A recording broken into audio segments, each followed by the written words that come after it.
160 cours d'innovation. Environ 160, 170. Ça fait pas mal d'une année, ça fait. Entre les fêtes, les coupures. Ouais, ça peut faire un an à peu près, ouais, avec les Chagim et tout. Alors on est dans page 16. Donc on a parlé hier des Kisufim, c'est-à-dire de mettre toute cette orale par des Kisufim.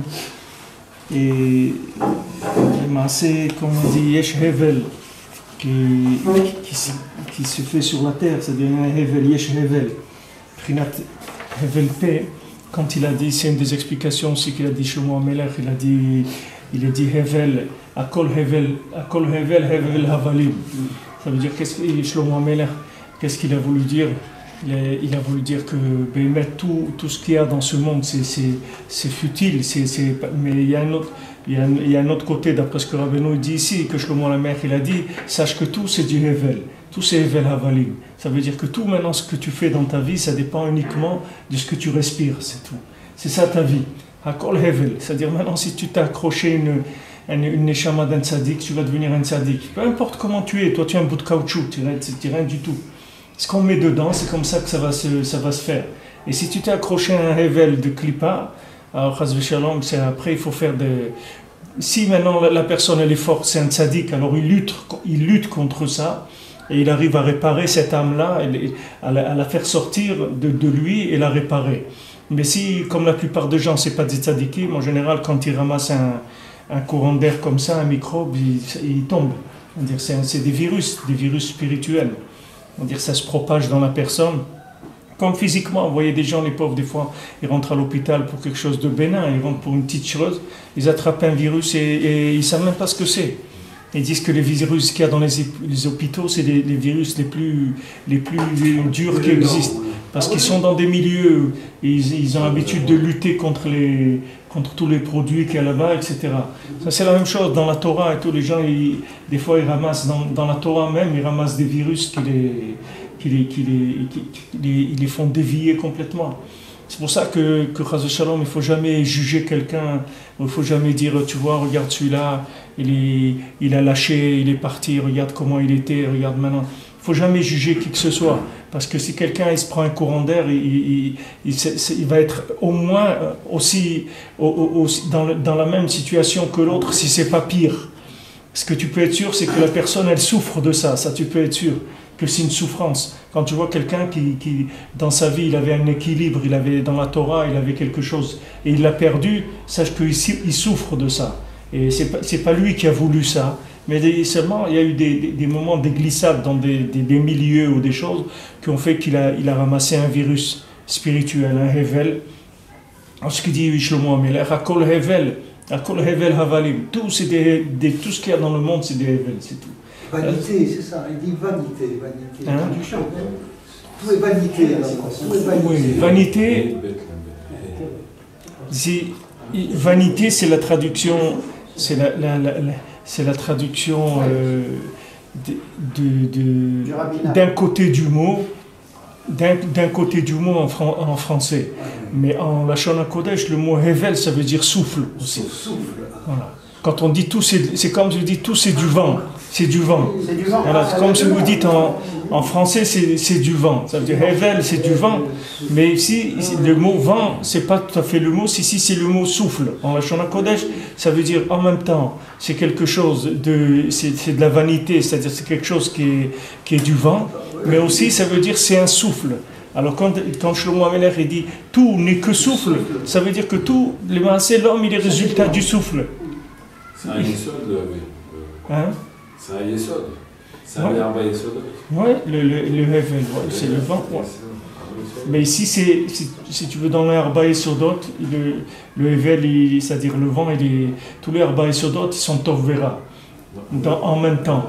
Mais ici, il y a des havalim, il y a des vents qui sont fabriqués par des individus et qui sont entièrement mauvais, ou entièrement bons, ou entièrement mauvais. Donc celui qui se prend un vent, un coup de vent. Voilà, il se prend un coup de vent, ou là il dit il a le vent en poupe. Alors il prend un bon vent, alors il Comment dire quelqu'un, quel bon vent t'amène. Voilà, quel bon vent t'amène. Ça veut dire que maintenant, c'est venu, c'est qu'il y a un bon vent. Et maintenant, si quelqu'un s'est pris un mauvais vent, une boule puante comme ça, quelque chose qui l'emmène complètement à côté, mal à saute. Mais l'homme, les maasé, sa responsabilité, c'est rien que de se mettre dans des endroits protégés où il n'y a pas de faire attention aux havalim. C'est à ça qu'il faut faire attention. Il faut faire attention aux microbes spirituels parce que c'est des choses qui se collent. Surtout quand quelqu'un il revient d'un monde où il était dans la clipa, quelqu'un qui a vécu parmi les clipotes, quelqu'un qui était dans la touma, dans des choses impures. Il faut savoir qu'on lui fait un chesed, il fait tchouva, etc. Mais il ne faut pas qu'il joue avec ces choses-là, parce que lui, il est beaucoup plus vulnérable que quelqu'un qui est dans la Torah depuis longtemps, ou bien qui est né dans la Torah, parce que lui, il a ce qu'on appelle dans Roser Venio, c'est-à-dire qu'il a quelque chose en lui qui peut se réveiller, c'est-à-dire il a une base en lui que pour l'instant, cette base-là, elle est retenue, c'est-à-dire ces éléments négatifs, ils sont neutralisés pour l'instant, mais ils n'ont pas disparu, ils sont que neutralisés. Ils n'ont pas disparu, parce qu'on peut pas faire disparaître. J'ai dit, l'autre fois quelqu'un m'a demandé ça, pourquoi quand on fait tchouva, on ne change pas tout de suite, etc. Parce qu'on ne peut pas. Le fait que maintenant que le mal et le bien, Rabbeinu dit, sont imbriqués l'un dans l'autre. C'est-à-dire que le bien et le mal, ils sont mélangés dans la personne. Si maintenant vous voulez arracher le mal, vous arrachez le bien en même temps.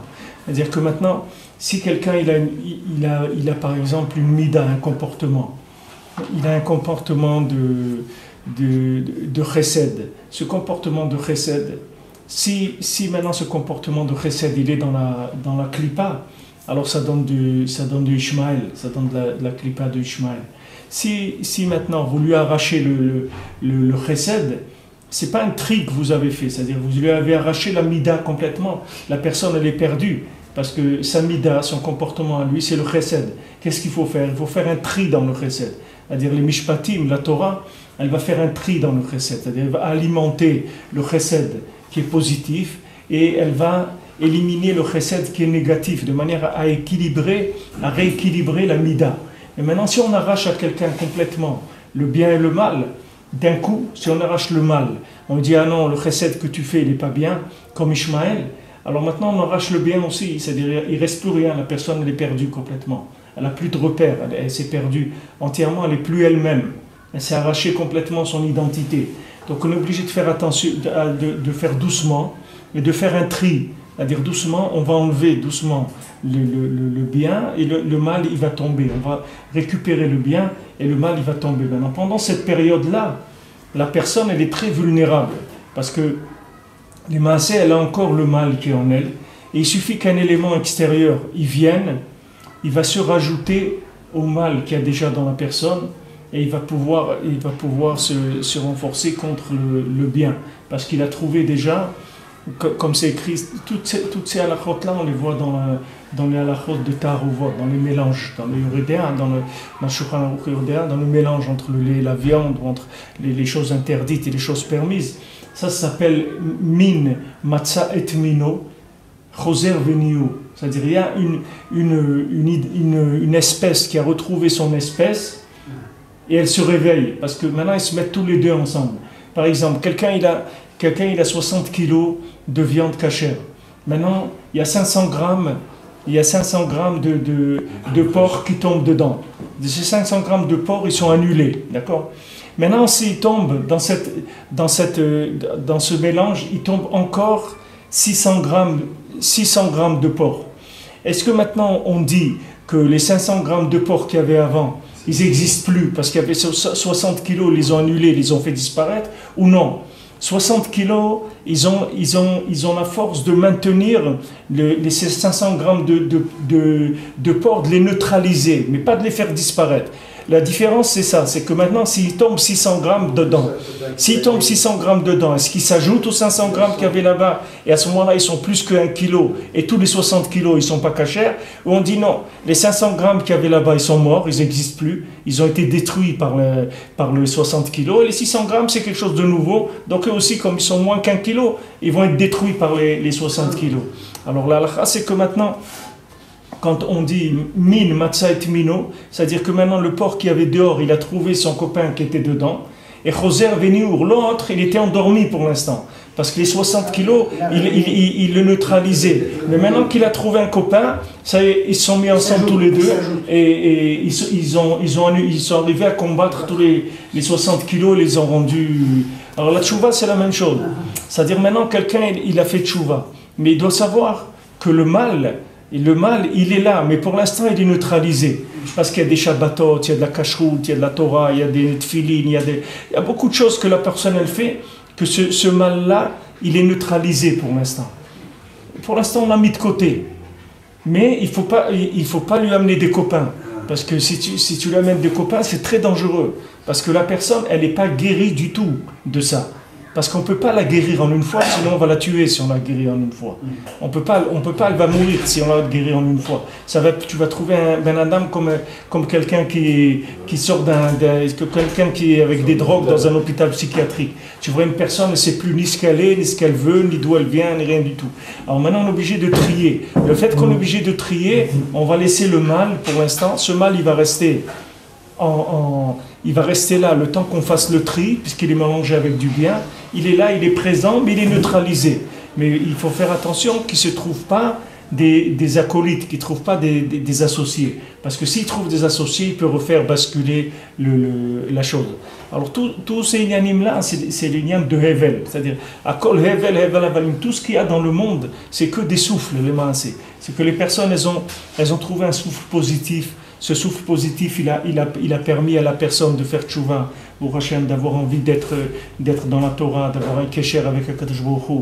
Tout ça, c'est des nissim, gdolim meod, c'est des grands miracles que quelqu'un il a eu. Comment il doit protéger ça? Rabbeinu dit, il y a un trésor, il faut le garder, ce trésor. Il faut le protéger. Pourquoi quelqu'un il a chez lui il a un trésor, il met des alarmes, des trucs, toutes sortes de choses pour garder son trésor. Les mains, c'est... Même si on lui vole tout son argent, alors il n'est pas mort, qu'est-ce qu'il y a? Il peut aller travailler chez Renault et recommencer à zéro, et c'est tout, c'est pas grave, qu'est-ce qu'il y a? C'est pas la fin du monde. Mais tu vois que la personne, elle met des trucs, des gardes, même il y a des gens, ils ont des gardes, ils ont des trucs, parce qu'ils ont peur qu'on leur vole leur argent. Maintenant, quelqu'un qui a fait tchouva, il doit mettre des gardes et des systèmes d'alarme encore beaucoup plus que ça. Parce que si à lui on lui vole, alors on lui a volé sa vie, mamache. C'est pas de l'argent qu'on lui a volé. On lui a pris sa vie. Donc maintenant, si la première chose, quelqu'un fait tchouva, il faut qu'il change de fréquentation, il faut qu'il change de milieu, il faut qu'il change la musique, il faut qu'il change la littérature, il faut faire attention. Il faut faire attention de pas rentrer à la maison des littératures qui sont pas bien. Même si quelqu'un dit oh, c'est juste pour voir un peu truc, il faut faire attention parce qu'il y a dans le monde, il y a des mots qui sont des mots morts dans lesquels il n'y a rien du tout, mais il y a des mots qui sont hyper puissants. Il y a des expressions qui peuvent détruire une personne. Une expression, c'est toute une phrase. Avant Ben Nachman, il dit que maintenant, et après ça me rappelle autre chose que Rabbeinu dit, je vais dire d'abord ce qu'il dit avant Ben Nachman. Avant Ben Nachman, il dit que maintenant, uniquement de lire quelques mots dans un livre d'un apikoros, dans des livres d'apikoros, une personne elle peut tomber complètement. Avec quelques mots, ça peut lui tourner la tête complètement.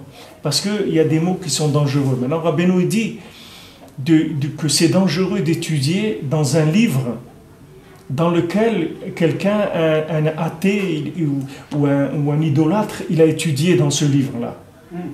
Pourquoi ? Parce que maintenant, d'après ce qu'on étudie ici, c'est facile à comprendre. Parce que lui, maintenant, quand il lit le livre, qu'est-ce qu'il fait ? Lui, ça lui réveille, lui comme c'est maintenant quelqu'un qui est dans l'idolâtrie ou quelqu'un qui est athée, etc. Lui, qu'est-ce qu'il cherche ? Ça réveille chez lui le mal. Maintenant, ce mal qui se réveille chez lui, ça lui donne envie des imaginations négatives. Merci. Ça lui donne de l'imagination négative. Maintenant, cette imagination négative, elle rentre dans les lettres du livre. Puisque maintenant, on a dit que la personne, elle met des voyelles dans les lettres. Ça veut dire que maintenant, ce vouloir qu'il a négatif, qui lui a été inspiré par le livre, il rentre dans le livre. Et quand maintenant quelqu'un vient après, il va à la Bibliothèque nationale, il emprunte un livre, il dit « Ah, je voudrais un livre de ça », et il commence à lire ce livre. Maintenant, qu'est-ce qu'il fait? Ce souffle-là qu'il a laissé l'autre, il se réveille maintenant. Il se réveille dans la personne et il peut complètement le détourner. Et le contraire aussi. Pourquoi maintenant quelqu'un il s'attache à... Il y avait le José de Lublin.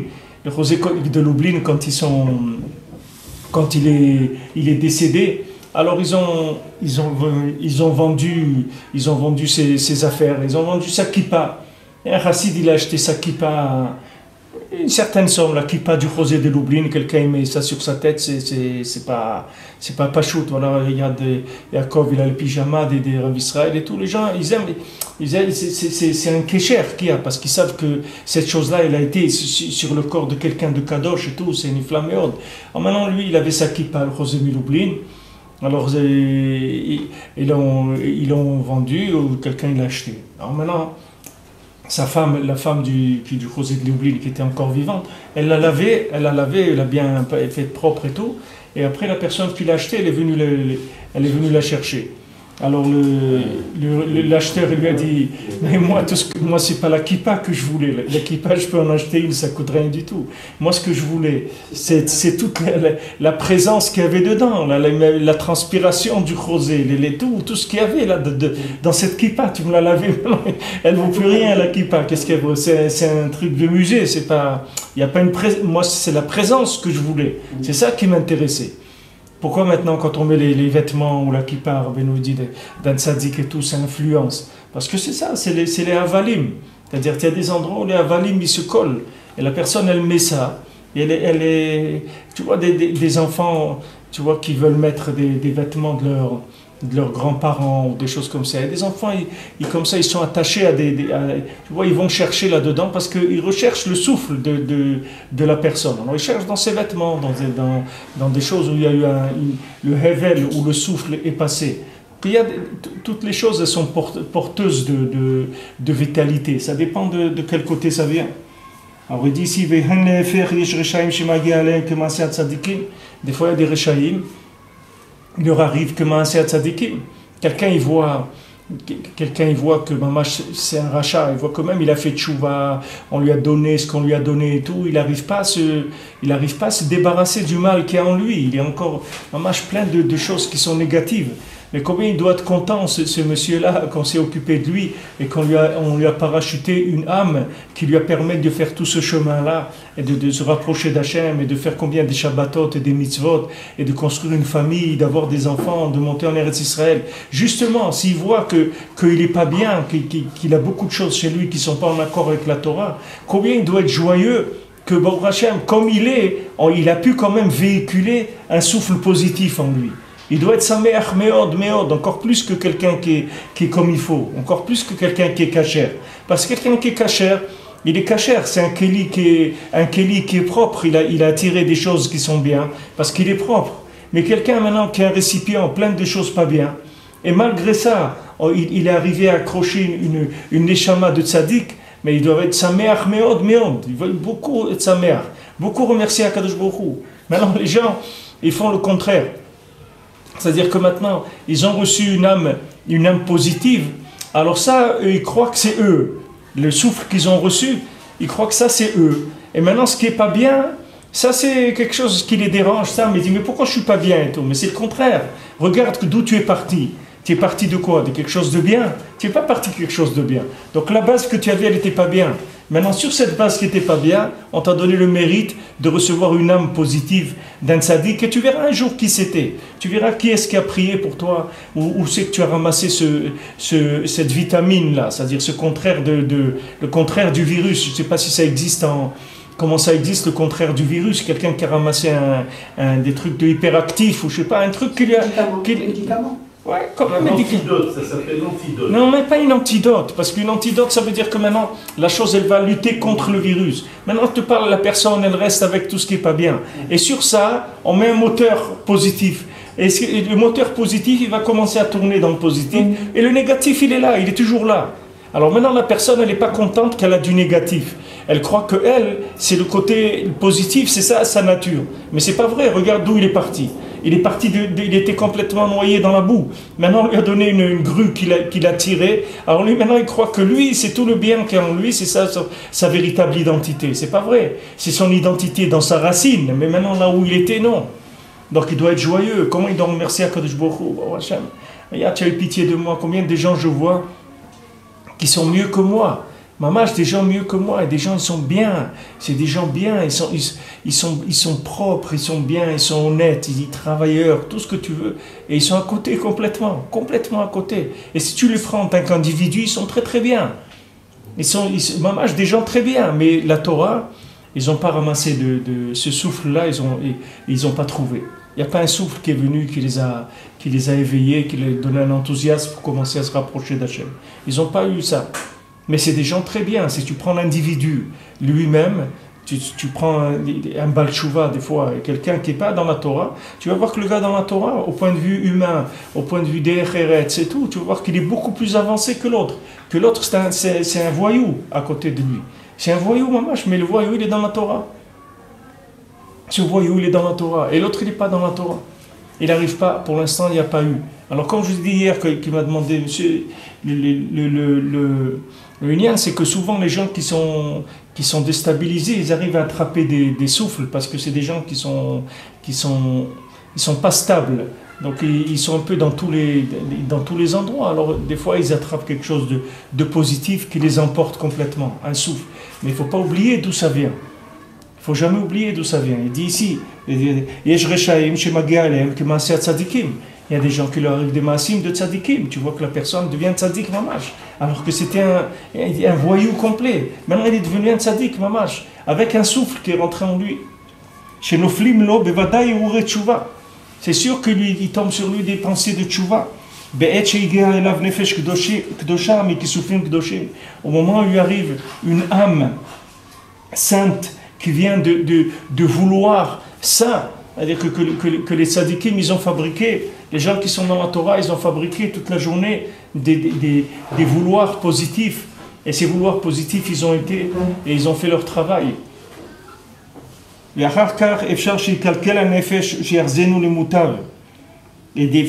donc après, soit maintenant la personne, chas de shalom, elle peut abîmer cette âme positive qui est rentrée en elle, c'est-à-dire elle peut renforcer le mal contre le bien et donc détruire cette âme positive, cette énergie positive, ou bien c'est l'énergie positive qui va gagner sur le négatif. C'est une lutte qu'il va y avoir. C'est comme ça, instantanément, quelqu'un peut recevoir un roi de tzaddik, quelque chose comme ça, et se renverser, c'est tout. Bien sûr. Et comment tu es là? Comment moi je suis là? Comment on est là? Comment on est ici? Comment nous on est en Eretz Israël et tout? On a ramassé un courant d'air, c'est quelque chose de nous ramasser. Pourquoi ton cousin, ton beau-frère, ton frère, ta soeur, tout ça, ils ne sont pas là? Qu'est-ce qui fait la différence? Ils sont moins bien que toi? C'est pareil. Pourquoi ils ne sont pas là? Parce qu'ils n'ont pas pris le souffle, ils n'ont pas ramassé ce souffle, c'est tout. Pour ça qu'il y a une obligation, quand tu es dedans, de fabriquer ces souffles sans arrêt, par le vouloir de bien, le demander le bien, de vouloir tout le temps du bien, de produire des choses bien. Et de faire attention de jamais voir le mal chez qui que ce soit. Tu ne veux pas voir, tu ne sais rien, tu ne comprends rien. Tu ne sais pas, tu vois quelqu'un dans la rue, il fait ça, tu ne sais rien, tu ne comprends rien. Toi, c'est sûr qu'il est bien. C'est sûr qu'il est bien. Il ne faut pas voir le mal, il ne faut pas parler du mal, il ne faut pas vouloir le mal. Il faut faire attention parce que il ne faut pas produire de négatif. Il y en a assez du négatif comme ça dans le monde. Heureusement que nous, c'est le Kohar de la Emouna qui nous donne la force de fabriquer les âmes. C'est-à-dire que les gens qui n'ont pas d'Emouna, les âmes qu'ils fabriquent, elles sont faibles. Tu vois par exemple tu vois beaucoup de Maasim dans la Gemara, des dizaines de fois où quelqu'un, un Tana ou un Amora, il a dit quelque chose avec sa bouche et on n'a pas pu rattraper, même si il s'est trompé. Dans Shabbat, on a vu il n'y a pas longtemps, il y a quelqu'un, il a invité un Tana chez lui. En Eretz Israël, un Talmid Chacham, un grand Talmid Chacham, qui a invité un Tana chez lui. Maintenant, ce Tana, il avait une maladie dans les intestins ou autre. Alors, l'autre, il lui a servi beaucoup à manger et il lui a pas dit où étaient les toilettes. Avant, il y avait un DRRS. D'ailleurs, même maintenant, c'est comme ça. Il y a des gens qui ont ça. Quand tu viens chez eux à la maison, tout de suite, ils te montrent les toilettes. Parce que c'est gênant pour quelqu'un, quand on est à table ou n'importe quoi, il dit où sont les toilettes. Ça fait un peu honte à la personne. Normalement, je ne sais pas si c'est une règle de bienséance, mais en tout cas, quand quelqu'un il rentre chez toi, normalement, tu lui montres les toilettes. Parce que Mistama, si quelqu'un reste 2-3 heures, il aura besoin. Pas qu'il soit gêné, comme ça, il va discrètement. Maintenant, à l'époque de la Gemara, c'était une obligation comme ça. C'est pas quelque chose c'était une obligation. Si tu invitais quelqu'un à manger, avant qu'il se mette à table, il fallait lui montrer où étaient les toilettes pour qu'il puisse aller s'il a besoin. Maintenant, il est venu ce Tana. Lui, la personne qui l'a invité, donc il lui a préparé beaucoup de manger, qui étaient des repas pour pouvoir le soigner, ce qu'il avait dans les intestins. Maintenant, il lui a pas montré où c'était les toilettes. Alors lui, son intention, c'était pour le soigner, c'est-à-dire qu'il garde ces choses-là dans les intestins le plus longtemps pour que ça va le soigner. Mais lui, le Tana, il a cru qu'il voulait lui faire du mal. Il a dit quoi? Il lui a dit quoi? Tu me montres pas tu me montres pas, tu m'as pas montré, quand il s'est levé pour partir, il a dit tu m'as pas montré les toilettes. Alors tu ne m'as pas montré les toilettes, comme ça tu n'auras pas d'enfant. Et ça a été comme ça. Il n'a pas eu d'enfant dans sa vie. Maintenant, le Tana, il s'est trompé. L'autre, il l'a invité pour le soigner, pour lui faire quelque chose de bien. Il n'avait aucune intention de lui faire quoi que ce soit de mal. C'est fini. C'est sorti de la bouche du Tana, ça a été comme ça. Il n'a pas eu d'enfant toute sa vie. Pourquoi? Parce que le niveau qu'ils avaient de Emouna, ça donnait un koach dans la parole qui était, tu ne pouvais pas le changer, même si l'intention elle était fausse, même si tout le scénario il était faux, tu ne pouvais pas le changer. Tu ne pouvais rien changer. C'est pour ça qu'il faut être mitrazek, chacun il doit être renforcé dans la parole, que même s'il voit qu'il est loin, même si quelqu'un il n'a pas envie de dire merci à Hachem parce qu'il ressent pas, il souffre dans la Torah, il a des problèmes, etc. Il n'a pas envie de dire merci parce que c'est dur pour lui. Il doit regarder en lui ce qui est positif, que Baruch Hachem, il a la santé, il tient sur ses jambes, il peut aller à la synagogue, il peut aller au mikvé, il peut aller à Ouman, il est en Eretz Israël. Combien de choses quelqu'un il a, que ces choses-là, c'est des cadeaux merveilleux d'Hachem. Maintenant, même si lui, il n'arrive pas à ressentir la joie de ça, parce que maintenant il est brisé par d'autres problèmes, combien il doit s'efforcer de dire merci, même si c'est pas sincère. C'est pas grave. C'est pas grave. Les gens ils croient il faut que ça soit sincère. C'est pas grave. C'est pas sincère. La sincérité elle va venir après. Hachem il sait très bien que tu peux pas être sincère parce que tu souffres. Comment quelqu'un qui souffre, tu veux qu'il dise merci de tout cœur? C'est difficile. C'est difficile. C'est écrit même pour Matan Torah ça. Il dit que Hachem il était content que les Bnei Israël ils ont reçu la Torah, même si c'est écrit avec un œil seulement tu m'as remercié. Et pourquoi? Parce que l'autre œil il était déjà dans le veau d'or pour aller faire le veau d'or. C'est-à-dire le gars il était à la synagogue en train de faire les Teilim et tout, et il était déjà en train d'envoyer des SMS et tout pour aller dans une boîte de nuit et tout. Et les deux ils le faisaient en même temps. Ça fait rien. Akash Baruch Hu regarde pas. Hachem il regarde pas ça. Hachem il regarde pas ça. Hachem il regarde maintenant. Qu'est-ce que tu fais? Les Teilim, c'est nifla. C'est nifla. Tu fais des Teilim. Et après, c'est écrit que dans le Beddin chez le Mala, quand maintenant quelqu'un vient, on dit mais qu'est-ce que c'est ce monsieur-là? Il dit ce monsieur, regarde, il faisait les Teilim tous les soirs. Comme ça, jusqu'à minuit, il faisait les Teilim tous les soirs. On dit mais regardez qu'est-ce qu'il faisait après. Après, à minuit, il allait dans les boîtes de nuit. Alors c'est écrit que dans le ciel, ils viennent, les avocats du Ham Israël, les tzadikim, et ils disent mais c'est le contraire. comment quelqu'un qui va dans une boîte de nuit, il peut le lendemain revenir dans les Télim. C'est ça le chidouche. La boîte de nuit, c'est normal, c'est tout le monde, il est là-dedans. Mais lui, qu'en allant dans la boîte de nuit, il ne se désespère pas. Le lendemain, il revient, il refait les Télim. Ça, c'est un chidouche. Alors là, non seulement il a le salaire des Télim, mais on lui ajoute la contrepartie. C'est-à-dire, c'est comme quelqu'un qui attaque quelqu'un au tribunal, il perd, il doit payer tous les frais. Il doit payer tous les frais de l'autre. Maintenant, ça, c'est pareil. C'est-à-dire, maintenant, le fait qu'il a été accusé, cette accusation même, ça va être mis sur ses bénéfices. Parce qu'on va voir que dans la situation où il était en telle contradiction qu'il il fallait faire des efforts énormes pour pouvoir faire ce qu'il faisait. Parce qu'il vivait une contradiction. Cette contradiction, elle déchire la personne. Malgré ça, il continue à faire des efforts. Ça, c'est utilisé à son avantage. C'est-à-dire, même le mal qu'il a fait, il l'utilisait à son avantage. C'est-à-dire, la vera qu'il a fait, ça devient une mitzvah. C'est-à-dire, ça devient quelque chose qui va augmenter la valeur des Téhilim qu'il faisait. Parce que maintenant, la même personne qui va faire les Téhilim comme lui, au même moment, et qu'elle n'a pas lié de Sehara du tout, que maintenant a fini à minuit, elle fait son Kriyat Shema, il va dormir tranquillement, etc. Il ne connaît pas ni les boîtes de nuit ni rien. Lui, il aura moins de salaire que celui-là. Parce que celui-là, il lutte avec un vent qui vient de l'autre côté. C'est-à-dire, il a les deux côtés, les souffles des deux côtés qui viennent. Il est en train de se battre tout le temps. Même si c'est sans cœur, même si c'est sans... Comme il disait un tzaddik, il dit des téhilim froids, glacés. Fais-les ces téhilim là, froids, glacés complètement, sans cœur, sans rien que fais-les. C'est pas grave, c'est pas grave. Parce que le dibour, il a un koach gadol meod. Le dibour d'un Ben Israël, la parole, ça a un niveau extraordinaire. Ça a une puissance. Et la parole, elle finit par gagner. La parole, c'est elle qui va gagner. La parole, elle va dominer. La communication, c'est elle qui va dominer le monde. Ce n'est pas les guerres qui vont dominer le monde. C'est la communication qui dominera le monde.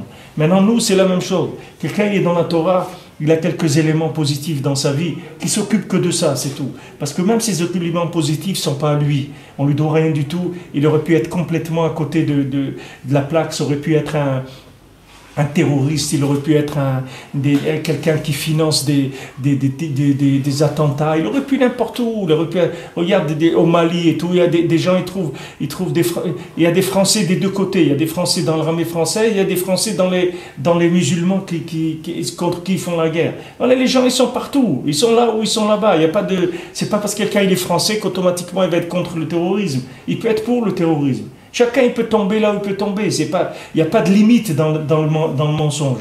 Alors quand quelqu'un, bon Hachem, il se lève le matin, il a tué personne, c'est pas un terroriste, il n'a pas envie d'être avec les terroristes, il finance pas le terrorisme, il finance pas la destruction du monde, il finance la construction du monde, il essaye d'aider à la construction du monde. Quelle joie il doit avoir. Ça, il doit remercier Akadosh Baruch Hu. Il doit dire merci Hachem.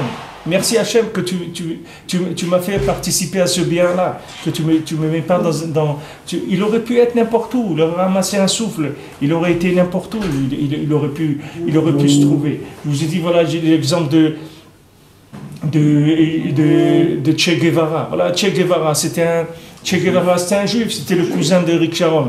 Eric Sharon, c'est son cousin, il est venu même le voir une fois en Eretz Israël.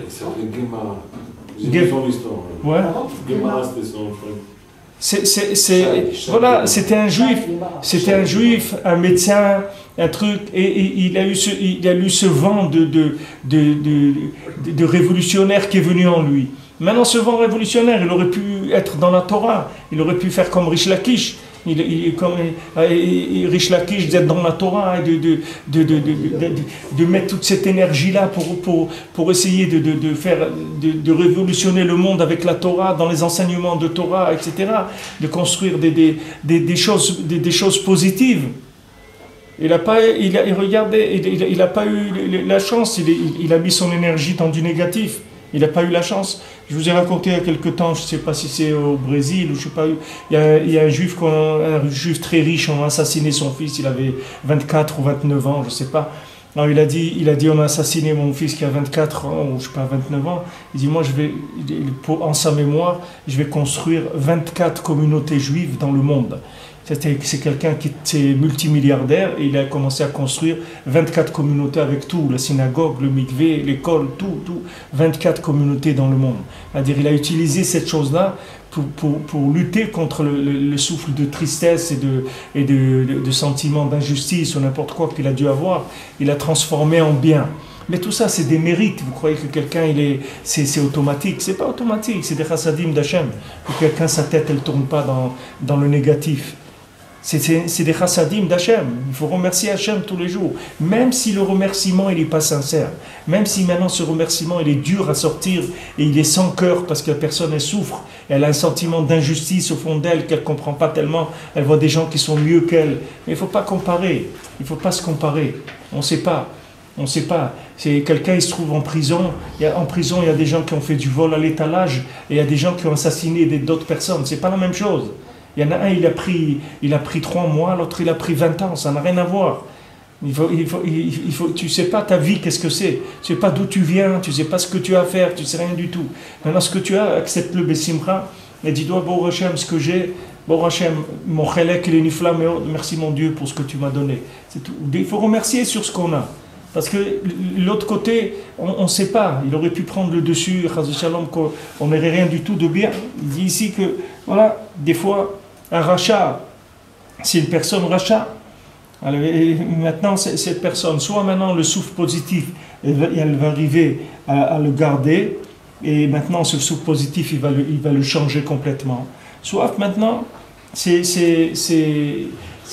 le contraire, c'est ce qu'appelle dans la Gemara, dans la Shom Chazal, ça s'appelle Chazar les Souro, ça s'appelle. Cette chose-là, de retourner dans le mal, ça s'appelle Chazar les Souro, c'est-à-dire il retourne dans le mal où il était avant. Des fois, la personne, elle n'arrive pas. Des fois, elle n'arrive pas. Alors, elle retourne de là où elle est venue, elle retourne dans le mal. Des fois, des fois, la personne n'a pas la force. Alors elle retourne de là où elle est venue. Le mal il s'est renforcé, elle a perdu complètement la valeur du bien, alors elle retourne vers le mal. Parce que le souffle, il n'a pas pu dominer. Il n'a pas, comme c'est écrit pour Agar, c'est écrit Chazra le Gilou le Betavia, elle est retournée à la Vodazara de ses parents. Quand elle a quitté Abraham Avinu, quand elle s'est fait renvoyer avec Ishmaël, alors on dit Vateler Vatita, elle s'est perdue. Alors elle s'est perdue, ça veut dire elle s'est perdue, ça veut dire elle est retournée à la perdition, c'est-à-dire elle est retournée dans l'idolâtrie de là où elle venait. Parce que maintenant, ce qu'elle avait pris chez Avraham Avinu, elle n'avait pas la force avec ça de lutter contre le négatif. Bien que maintenant Sarah, elle l'a renvoyé. Même si Sarah l'a renvoyé, alors qu'est-ce qu'il y a? Tout ce qu'elle a vu chez Avraham Avinu, c'est rien. Elle a eu un enfant d'Avraham Avinu, c'est rien. Elle a vécu chez Avraham Avinu des années, c'est rien du tout, tout ça. Elle a jeté tout ça, elle est retournée à Vodazara. C'est quoi ça? Il y a des gens, vous voyez, ils sont dans la Torah, etc. Ils étaient dans une yeshiva. Combien des communautés, des yeshivot, ils ont fermé, ou ils ont renvoyé des gens parce qu'ils ne pouvaient plus, ou n'importe quoi. Et les gens, vous voyez, ils sont tombés. Et mais pourquoi tu tombes? Qu'est-ce qu'il y a? Qu'est-ce qu'il y a? Pourquoi la yeshiva, qu'est-ce qu'ils t'ont appris? Ils t'ont appris que si cette yeshiva elle tombe, toi tu dois tomber aussi. Tu n'as pas de rapport. Ça n'a pas de rapport. Tu n'as rien appris là-bas. Tu n'as rien appris qui te donne envie de rester dans le judaïsme, de rester fort dans ton judaïsme. Pourquoi? Il n'y a rien qui est rentré en toi. C'était que quelque chose de social. Du moment où le parti il est tombé, alors il n'y a plus rien. La yeshiva, elle s'est cassée. Ok, alors va trouver autre chose, c'est tout. Qu'est-ce qu'il y a? C'est pas... Non, mais vous voyez que la personne, tout le souffle qu'elle le tirait, c'était de l'ambiance qu'il y avait. C'était l'atmosphère. L'ambiance qu'il y avait, c'est ça qui maintenait en elle le souffle positif. L'ambiance, elle est partie, ça y est, la personne n'a plus de force. Pour ça, le Rebbe, Rabbi Nachman l'a dit, il faut vous tenir ensemble. Et si vous vous tenez ensemble, alors vous pourrez m'attirer. C'est-à-dire qu'il pourra être parmi nous tout le temps. Parce qu'il y a besoin de plusieurs neshamot pour pouvoir avoir cette force-là. Quelqu'un ne peut pas vivre le judaïsme en ermite. Quelqu'un ne peut pas vivre en ermite le judaïsme. Le judaïsme, c'est quelque chose d'ouvert. On a besoin de toute la communauté. On ne peut pas faire un kaddish s'il n'y a pas 10 personnes. Il faut 10 personnes pour faire kaddish. Même s'il y a 9 tzadikim, ils ne peuvent pas faire. Mais s'il y a 10 rechaïm, ils peuvent faire kaddish. 9 tzadikim, ils ne peuvent pas. Parce qu'il y a un chiffre, que ce chiffre-là, il amène un souffle. Ce souffle-là, on ne peut pas le fabriquer avec moins de gens.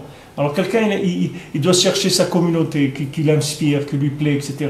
Là où il sent qu'il avance, et il se met là-dedans. Maintenant, si cette communauté, pour une raison ou pour une autre, elle ferme, alors il va chercher une autre, c'est tout. Mais le cas, c'est qu'il soit toujours dans un milieu.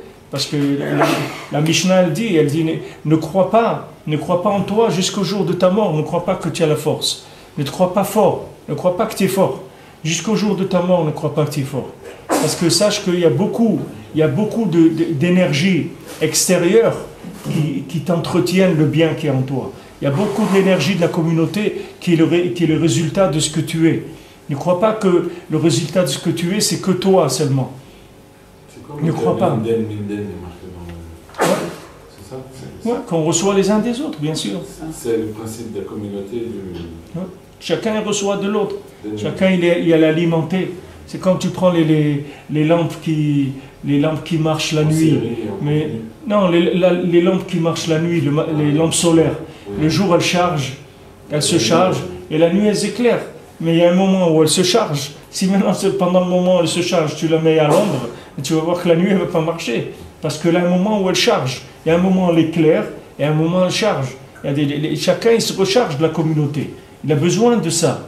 On a besoin de tous les éléments que Shlomo nous a donnés pour pouvoir avoir la force de lutter contre le mal qui est en nous. Parce que le mal, il est là, il est présent, il est en nous. Ce mal-là, il est là pour l'instant. Il dort, c'est-à-dire même s'il ne dort pas, il somnole. De temps en temps, il fait un petit peu des réveils, un petit peu. Mais on est là. Baruch Hashem, le bien, pour l'instant, il arrive à le dominer. Mais il ne faut pas croire que c'est toute la vie, que c'est une garantie pour la vie. Il n'y a aucune garantie dans ce monde. Il n'y a aucune garantie. Un Kohen Gadol était Kohen Gadol 40 ans, après il est tombé. Il n'y a pas un Kohen Gadol. Ce que c'est un Kohen Gadol, c'est un moir, c'est un lève qu'on ne peut même pas imaginer. Si on voyait aujourd'hui un Kohen Gadol, on peut mourir, on peut attraper une crise cardiaque. C'est des gens, tu ne sais même pas ce que ça veut dire, le point de vue de Kedusha. On ne peut même pas imaginer qu'est-ce que c'est comme bria, un Kohen Gadol. Et voilà, il est tombé, il a tout lâché, il est tombé. Pourquoi? Parce qu'il a ramassé un souffle qu'il a. Alors, si un Kohen Gadol, il est tombé, à Kolchken que quelqu'un de Pachout, qui n'est pas ni un Kohen, il n'est même pas Gadol, et qu'il doit faire attention à ses fréquentations, à ses endroits, etc. Parce qu'il est sensible, il est très sensible au souffle négatif. Alors déjà, quand quelqu'un a reçu un souffle positif, il faut, merci mon Dieu, merci, je vais faire le maximum pour garder ce trésor-là et pour ne pas le mettre en danger, pour ne pas perdre ma fortune. C'est ça la fortune de chacun. Quelqu'un, Hachem, il lui a donné ce qu'il lui a donné. Il faut le garder, il faut le conserver, il faut le protéger, il faut mettre des barrières sur des barrières pour le protéger, parce que c'est ça toute la vie de l'individu. Il faut faire attention, il ne faut pas ouvrir. Les gens disent, ouais, mais il y a des religieux, ils ne sont pas ouverts, Mais il y a une limite, il y a des gens qui peuvent être ouverts, des gens ils ne peuvent pas, c'est pas parce qu'ils ne veulent pas. Il y a des gens, ils sont malades, ils ne peuvent pas être ouverts. C'est difficile pour eux. Tu prends quelqu'un qui va à l'hôpital tous les 6 mois, etc. Tu vas lui dire, viens, on va aller faire du ski. Et dimanche, il dit, je peux pas. Il dit, regarde, c'est un ringard comme ça, il veut même pas aller au ski. Mais il peut pas. C'est quelqu'un, il est malade. Si jamais là-bas, il attrape froid, il peut mourir. Il dit, c'est pas. Il faut voir la personne où elle est. Les gens croient que parce que quelqu'un est dans la Torah, c'est un Superman. C'est pas un Superman du tout. C'est le gars, il a reçu un cadeau. Maintenant, il doit faire attention. Il doit le protéger. Comme quelqu'un, il a une fortune. Il veut la garder, c'est tout. Il ne veut pas la perdre. Et c'est ça les Gilgulei Nefashot, les réincarnations des âmes, ou les incarnations des âmes qui sortent de la parole et qui s'incarnent dans le monde. Comme c'est écrit dans le Parashat Mishpatim, si vous prenez le Parashat Mishpatim, le Zohar il commence avec ça. Le Zohar de la Parashat Mishpatim, il commence avec ça. Vele Mishpatim, El Gilgulei Neshamot. Le Zohar il commence avec ça. C'est ça les Mishpatim, c'est Gilgulei Neshamot. C'est ça les Mishpatim. Gilgulei, les Neshamot qui se réincarnent, la réincarnation des âmes. Des gens qui n'ont pas fait ce qu'il fallait dans ce monde, alors ils se réincarnent. Ils se réincarnent 1 fois, 2 fois, 3 fois. À chaque fois, on leur donne la possibilité d'essayer de faire mieux et d'arranger ce qu'ils n'ont pas arrangé. Alors, il y a tout un Sefer Shara Gilgulim de Rabbi Chaim Vital, où là-bas, il explique techniquement comment les choses elles se passent. Mais Bepashtout, quand vous voyez les Mishpatim, quand vous voyez les halachot de la Torah, il faut savoir que toutes les halachot de la Torah, c'est une gestion des Gilgulei Neshamot.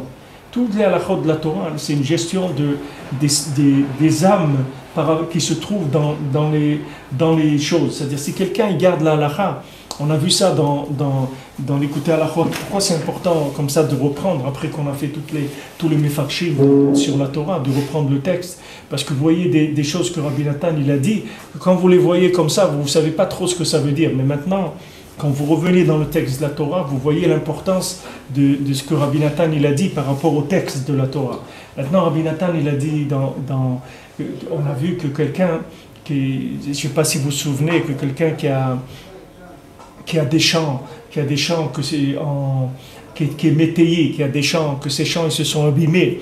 Alors on dit que maintenant si le rov des champs ils se sont abîmés, alors lui il ne doit pas payer à son propriétaire le fait que son champ s'est abîmé, parce que le maaseh c'est une gzera qu'il y a eu sur tout le tzibour. Et maintenant si tous ces champs à lui se sont abîmés et les champs des autres ils ne sont pas entièrement abîmés, alors il doit payer le propriétaire. Pourquoi? Parce que le fait qu'il a reçu un coup tellement fort, ça veut dire que c'est sa responsabilité à lui, c'est lui. Maintenant ça vient de quoi? Ça vient des Gilgulei Nefashot. C'est les Gilgulei Nefashot, ça veut dire que le Shulchan Aruch, il est là pour te protéger des souffles qui sont négatifs. C'est ça le Shulchan Aruch. Le Shulchan Aruch, il est fait pour faire un tri dans les éléments. C'est comme si tu as un masque. C'est comme si y a un masque qui filtre l'air. C'est-à-dire tu vas respirer que le bien.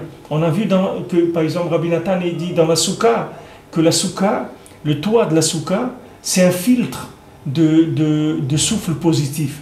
Il dit quand tu rentres dans la soukha, il n'y a aucun souffle négatif qui peut rentrer. Le shrach de la soukha, il ne laisse pas rentrer les souffles négatifs. Il fait rentrer que des souffles positifs. Maintenant, quand tu fais dans la soukha, quand tu rentres, tu dis je suis mazmin. Tu fais les ishpizim. Tu dis je suis mazmin. Par exemple, le premier soir, tu dis je suis mazmin Abraham Avinu. Avec tous les autres, avec Yitzhak, Yaakov, Yosef, David, Aaron, David, tu les invites à tous. Parce qu'avec ta bouche, tu les invites. Et c'est des moments très très propices pour recevoir des âmes positives, parce qu'on est protégé par le toit de la soukha. Le toit de la soukha, c'est un kéli extraordinaire qui empêche les souffles négatifs de rentrer. Il n'y a que les souffles positifs. Maintenant, l'halakha, dans sa généralité, c'est un système de filtre par rapport au négatif. Si quelqu'un il fait attention à l'halakha, on ne parle pas maintenant d'être un mahmir, de faire des choses on ne parle pas du zèle, on parle de faire le Shulchan Aruch, c'est tout. La halakha, elle te permet de ne pas te ramasser un souffle qui est négatif, lorsqu'elle permet la halakha. Alors là-bas, Rabbi Nathan, il nous l'a dit que maintenant, tous les nezakim qu'il y a dans le Maseh Matan, quand quelqu'un s'est fait rouler dans son commerce, quand quelqu'un il a perdu dans son commerce, c'est uniquement parce qu'il n'y a pas eu de shmira de la halakha dans le Maseh Matan. À un moment, dans la halakha, il a glissé, il n'a pas fait le Shulchan Aruch. C'est ça qui a permis au négatif de rentrer et de lui détruire son affaire, de lui causer une perte. Ça lui a causé une perte, mais la perte, elle vient du manque de shmira de la halakha. La halakha, elle gère les Gilgulei Nefashot. C'est-à-dire que maintenant, quand je garde la halakha, ça veut dire que maintenant j'ai une ligne de conduite. Cette ligne de conduite, elle fait que le négatif ne peut pas rentrer. Dans mon business, le négatif ne peut pas rentrer. Pourquoi? Parce que c'est un business qui est fait al-pi halakha. Al-pi halakha, ça veut dire que j'ai une protection. La Torah, elle me permet de filtrer les éléments. Maintenant, la halakha, par exemple, dans la nourriture, c'est la même chose. Des gens, ils mangent n'importe quoi. Ils disent, bon, il est invité quelque part et il voit du manger. Il dit, bon, c'est pas grave, c'est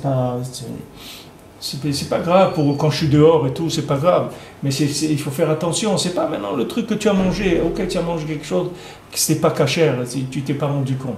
Mais le problème, c'est que tu peux te ramasser quelque chose. Parce que la cacheroute, c'est quelque chose qui empêche les négatifs de rentrer. La cacheroute, c'est un tri dans les âmes. Dans le manger, il y a des âmes. Dans le manger, il y a des âmes. Voilà, maintenant, il y a des scandales que les gens ils croyaient manger du bœuf et ils mangeaient du cheval. Tu comprends? Parce qu'eux, ils peuvent manger n'importe quoi. Ils peuvent leur mettre dans le manger n'importe quoi. Il est du cheval. Et qu'est-ce qu'il sait qu'il lui a pas mis des corps humains qu'il récupère à la morgue en Roumanie ou n'importe quoi? Ils peuvent mettre n'importe quoi. Il n'y a pas de trucs. Ben, il y a des trucs, comment on appelle ça, vétérinaires, des trucs qui surveillent. Mais il y a des mafias mondiales du manger. c'est un business énorme. Il y a des mafias dans le monde du manger. Il y a des mafias de la viande, il y a des mafias du poisson, il y a des mafias dans le monde. Et quand tu achètes un produit, voilà, c'est des marques qui sont très très connues. C'est pas des marques, des petites sous-marques, c'est des marques qui livrent par millions. C'est des marques mondiales. Et on a le gars, il vient acheter du bœuf, il a ramassé du cheval.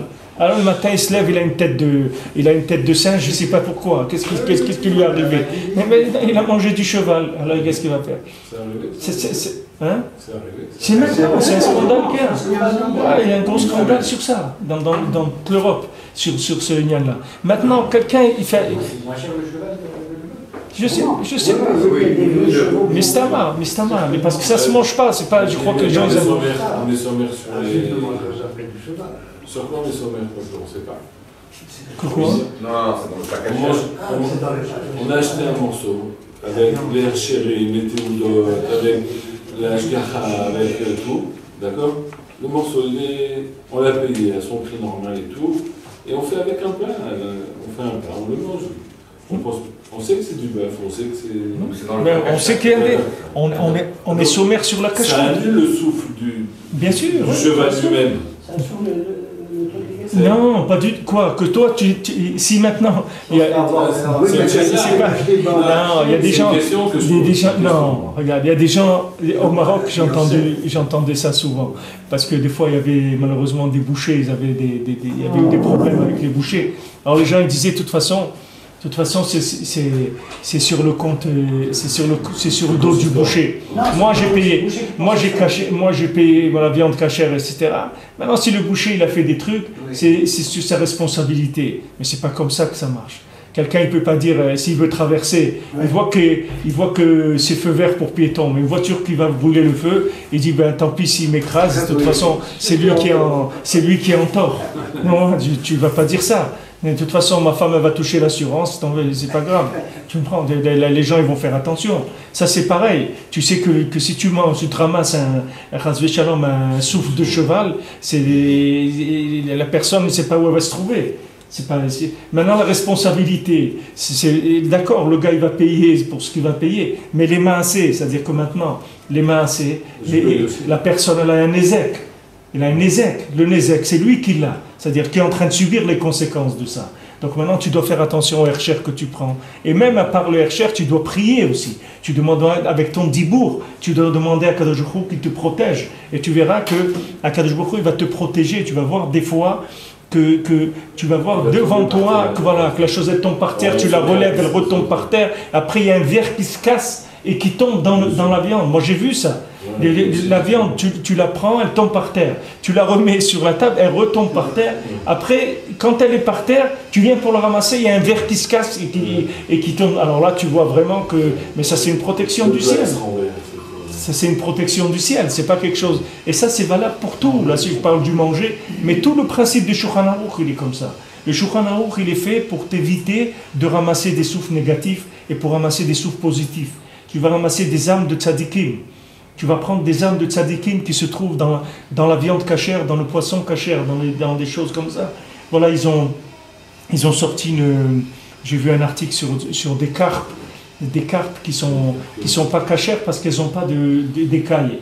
Ils ont sorti une sorte d'écaille de carpe. Pour que ça aille plus vite. Non, je sais pas si c'est. Ah oui, peut-être c'est comme les trucs sans noyau, sans pétale. Peut-être qu'ils ont sorti en tout cas, il y a une sorte de carpe qui est interdite. C'est-à-dire que c'est de la carpe et tout, mais elle n'a pas d'écaille de nature. Mais ça, c'est interdit pour nous. On peut pas. Alors maintenant quelqu'un dit mais quoi, la carpe ça a toujours été cachère et tout. D'accord, ça c'est une nouvelle carpe, elle n'existait pas. C'est des choses qui sont fabriquées où il n'y a pas d'écailles. Ça c'est interdit pour nous.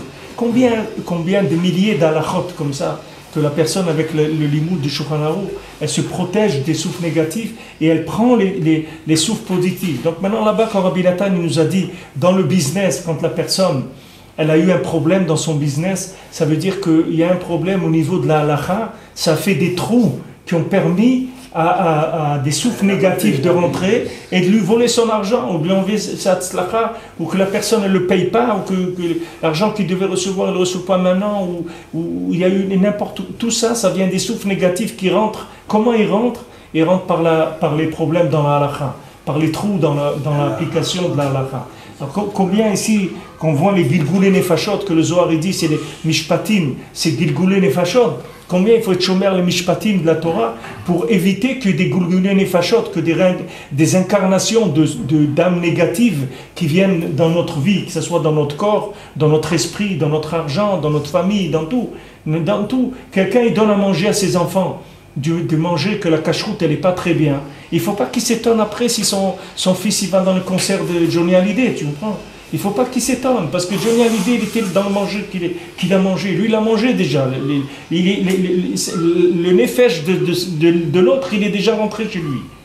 Il est déjà rentré, il est là déjà, il vit déjà chez lui. Après, c'est juste un contact. Mais la chose, elle est déjà vivante chez lui. Parce qu'elle est rentrée.